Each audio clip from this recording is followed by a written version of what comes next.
อินฟลูฝั่งโน้นน่ะคุณผู้ชมฮะนี่คนนี้หน้าใหม่หรือเปล่าเนี่ยใครอะเนี่ยคนนี้เขาบอกว่าเป็นอินฟลู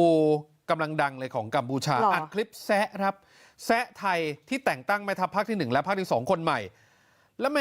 แม่ทัพคนใหม่เนี่ยมาเตือนกัมพูชาว่าดุนะแม่ทัพคนใหม่ดุนะแล้วก็โชว์คุณสมบัติแม่ทัพเก่งอย่างนั้นเก่งอย่างนี้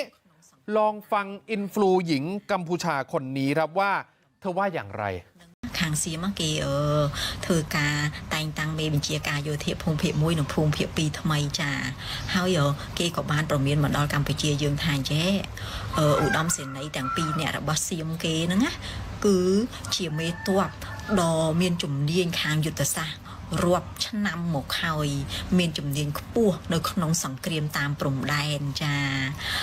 ហើយនៅក្នុងតំបន់ចំនួននិងជាប្រតិបត្តិការនយោបាយធំនៅសមរភូមិប្រយុទ្ធអញ្ចឹងផងហើយចុះមហឹក 4-5 ថ្ងៃនោះ